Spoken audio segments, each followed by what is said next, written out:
Castor oil is now presented as the cure-all, and that's a big mistake. So in this video, I will be talking about all the things that nobody really tells you about castor oil, especially on TikTok. I have a lot of followers on TikTok. That's really where I've spent the last 3 years educating consumers on healthier ways to attain beautiful skin. However, TikTok can shadow ban a lot of accounts that actually criticize other influencers or those that actually call attention to the truth. So there's a lot of censorship that's happening. So I'm coming here to share my honest opinion on castor oil. Follow me so you can get that real talk about not only castor oil, but a lot of other topics in beauty.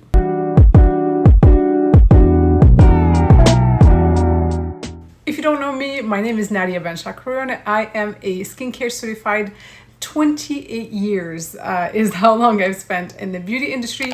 I left corporate America to create the Beauty Doctrine, which is consumer centric. I think I'm the only person so far in the beauty industry that pretty much disregards all of the marketing tactics, going right to the bottom of things. So beauty is much simpler than a lot of people think, and good skin is attainable with very simple tactics. You don't need Botox, you don't need fillers, you don't need all these interventions that are being sold to you all over the internet. So we're gonna get down to the very basics and of course highlight the good as well as the bad in every ingredient and every method. Plug in your questions in the comments because I would love to create videos that will address your concerns. So back to castor oil. It is hailed as the cure-all, from pigmentation to wrinkles to curing cataract and everything.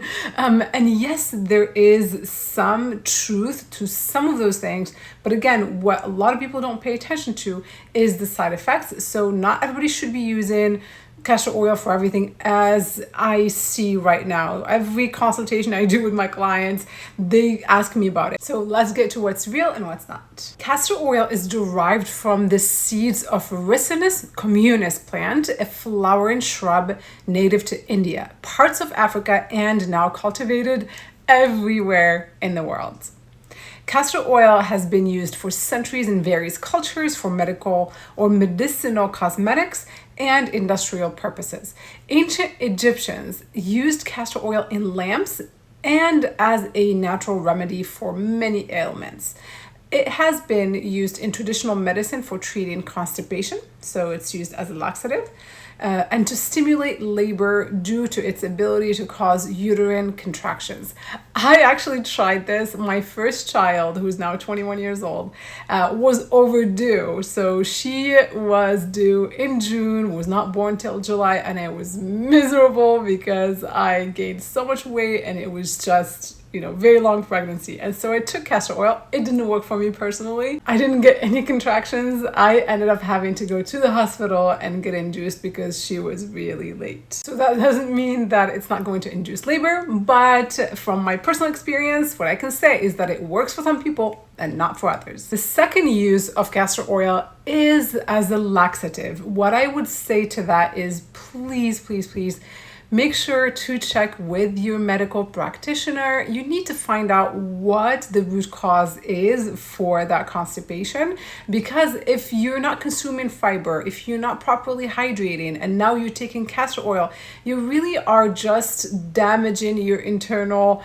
organs. I don't see that there would be harm from it if it's every once in a while there's some isolated issue, but if the root cause is your diet, that cannot be fixed with castor oil. You really need to fix your diet to get those regular bowel movements going. Now, as far as cosmetic use, you'll find castor oil in everything from lipsticks to lip glosses to eyeshadow to skincare, hair growth products. And the reason it's widely used is because it's very glossy, it's very viscous. And so by that I mean it's thick, so it has those properties where it can be an occlusive and it can be really high shine shine and it can be long lasting. For example, for the lip area, we have very, very thin skin, hardly any of the epidermis on there. And so you tend to lose water much faster. That's why we get like peeling lips. And that's why if you lick your lips as well, you tend to get chapped very quickly because we don't have that protective layer. And so the skin on the lips can truly benefit from a product with castor oil that can actually be sticky. So it almost looks like, it looks and feels like glue. And so when you put it on, you're gonna get that really glossy finish that's gonna be a little bit more long lasting than other lip oils. And by the way, I don't see the harm in that. So that is a way that I would recommend using it. Although I love when castor oil is actually mixed with other ingredients versus used directly on the skin. The only instance where I actually have used castor oil directly on my hair, actually, it was when my sister recommended using it as a hair gel instead of actual hair gels that are filled with toxins and drying alcohols and things like that. And so every once in a while, let's say I don't have access to styling products and I just wanted to slick my hair back when it's kind of messy, then I would use castor oil for that. So it works just like a hair gel, although it's really hard to get off the hair. It's hard to wash off, but that's a good natural option if you wanted a hair gel substitute. Again, because of that viscous and thick property of castor oil, it has the ability to reduce that transepidermal water loss, which can keep your skin hydrated. However, here's where the mistake happens. A lot of people think it's really great, it's really moisturizing, my skin looks shiny with it, so I'm just gonna use it as my go-to skincare. Just keep in mind, it has zero ability to hydrate your skin. So we have to really make sure to understand that distinction between hydration and moisture.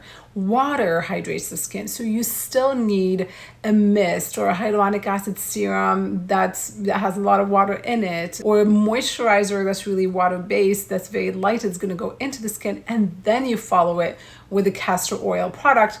Although I will get to it later, why I don't recommend using it day in and day out. So it's good for a limited amount of time as an occlusive to kind of trap that water and that hydration in the skin, but I just don't like it for long-term use. So bear with me, I will go through all of the benefits before I get to the side effects and the cautionary statements. Castor oil has antimicrobial properties, which makes it suitable for certain acne types. If you have certain mild infections on the skin, like dandruff, for example, that could be beneficial if used within a dandruff formula. So if you find a dandruff shampoo, for example, that you use to massage your scalp with that has castor oil, that may deliver those benefits. Even though it's got those antimicrobial properties, I don't think they're powerful enough to be worth the clogging that you may get when you have acne. So I am okay with recommending it to my clients for dandruff, but not so much when it comes to acne, because acneic skin tends to have issues with congestion. And so I like to stay away from ingredients that tend to be viscous that may clog pores. We can get those antimicrobial benefits from other ingredients like tea tree oil.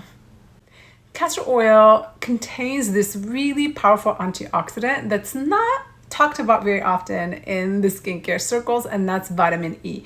Vitamin E is phenomenal in helping stabilize oils. One thing to keep in mind, many oils out there, like rosehip oil, castor oil, they tend to be very fragile. They oxidize very quickly, and it's so important to understand oxidation versus antioxidation. We have to always try and keep that oxidation at bay. That's why we have to consume antioxidants and we have to apply them topically. But very often when we buy these big oils, like now people are looking on Amazon for all these castor oils, and so they come in large bottles, like half a liter.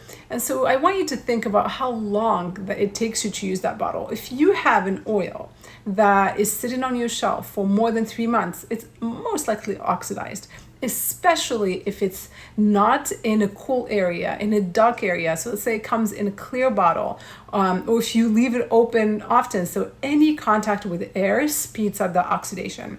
And so that's something to keep in mind.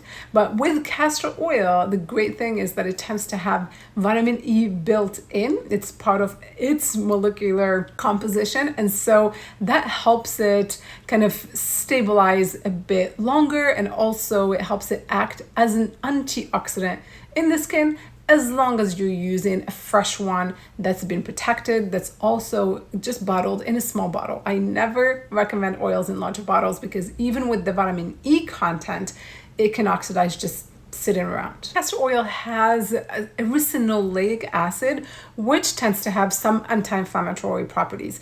I wouldn't rely on it. I wouldn't seek it out just for the anti-inflammatory properties, but it's just good to know that there is some mild anti-inflammatory factor there. I touched earlier on hair uses as far as being beneficial for dandruff. It's also great for stimulating hair growth. That's been established, of course, anecdotally, because a lot of people go in and start challenging me and other content creators about the fact that there are no studies. What we've got to understand that most studies are funded by special interests. So let's say big pharma, they want to create some type of drug that would make them millions or billions of dollars. They're going to pour millions into the science to prove that that drug is going to be beneficial, right? That it's going to be successful and it's going to, give a certain outcome, right? So there is always a special interest that's going to fund that study. And very often, a lot of money is poured into those types of studies when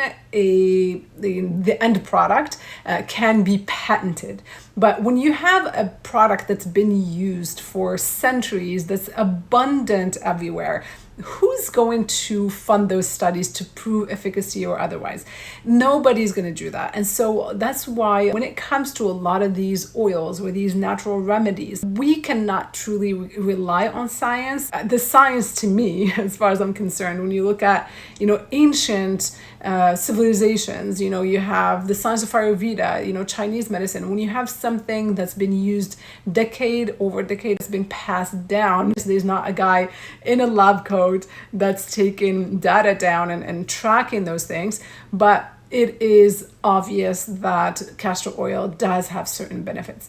The issue today, though, is that everybody's looking for that magic wand. People want that quick solution.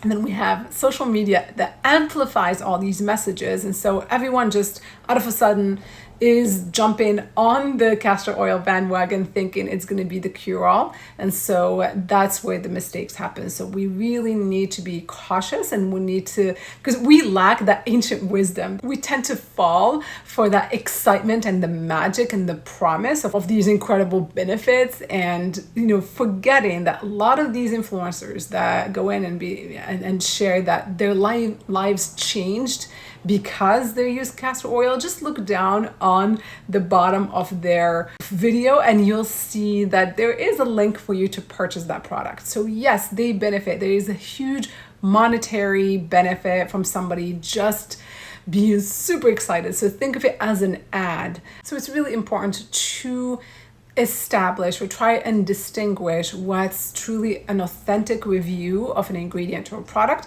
versus something that's just inflated to create revenue. So there is a big difference there. So back to the effects on hair. Castor oil can grow hair, but I really like it within a lighter formulation. For example, the one I use, it's actually a product that I developed. It has a blend of the 5 most powerful oils that have been used both, and there's some science behind them. There are certain studies around pumpkin seed oil, for example, around rosemary oil. It was actually proven by science that rosemary can be just as effective as minoxidil, for example. Castor oil is lacking the science behind it, but there is the anecdotal evidence, and then there are other oils within that formula. So I like that formula because it's really powerful, it's stable, but also it's not very viscous. So you get the benefits of the castor oil without the risk of having all the hair follicles clogged up, because you don't want too many thick ingredients that are deposited into the follicle, because it's going to prevent that hair from growing.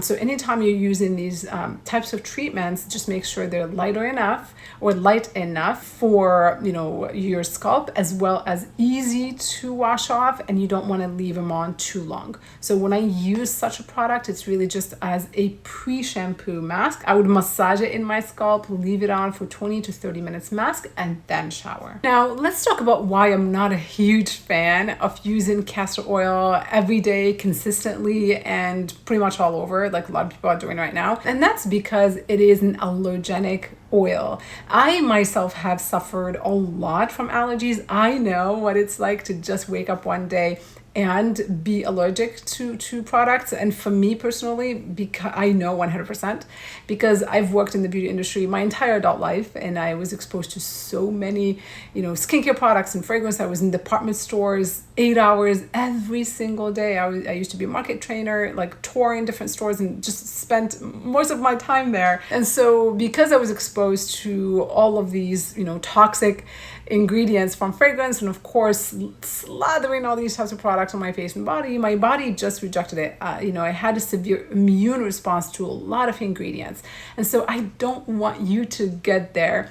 When you overuse an ingredient, especially when it has a potential to be an allergen, you might not know it. You could be using a product, you're happy with it, and then one day you get some type of redness or itching or irritation, and your body just refuses it. There is no rhyme or reason on how that happens, but when something has a potential to be an irritant, you want to watch how much you consume it. So it's the very same way that I look at castor oil. You probably have never heard me recommend almond oil either. Almond oil can be very beneficial, but because it has that potential to be an allergen, I hardly ever talk about it, because there are so many other phenomenal ingredients that don't carry that potential. And especially that, like when you start comparing ingredients, especially oils, many of them can deliver the same effect. So you can go with jojoba oil, for example. That is very moisturizing. That has vitamin E. It's got a lot of really protective antioxidant properties, moisturizing properties.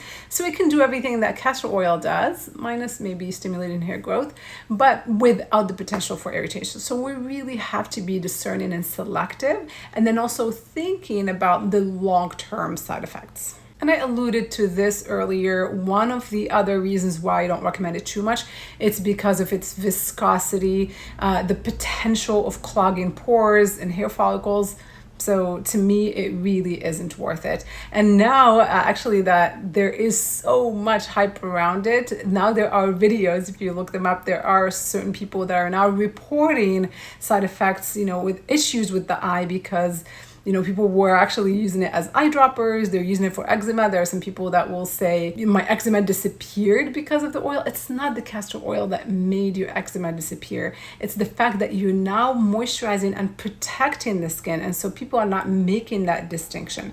And so it's better to moisturize and protect the skin with an oil that doesn't have as much of as an allergenic effect as castor oil does. And please don't use it in your eyes. That can actually increase the potential of you having a sty. And basically a sty is a pimple inside the eye, because you can clog those tear ducts, and it's just not a sightly scene. It is not worth it. So here's the summary of my view on castor oil. I like to use it gently and mildly in combination with other ingredients every once in a while. It's not something that I would seek out to use every day. I would not touch the eye with it. It's great as a gloss. It's great as an occasional or hair gel maybe. It's also really good for medicinal properties. So those castor oil patches that they use for liver detox, I can see that there's some validity to that. I've spent so much time in comment sections when people are actually replying to castor oil videos and sharing their experiences. So I've seen more anecdotal feedback with regard to inflammation, detoxification and such. But as far as skincare and hair care, I would use with caution. I have another video that goes into more detail about castor oil, so I will link it up. If you have questions about this, or if there are other aspects that you want me to cover about castor oil, just let me know. I'm always happy to respond to all your questions. Until next time, be well, be safe, be beautiful. Take care.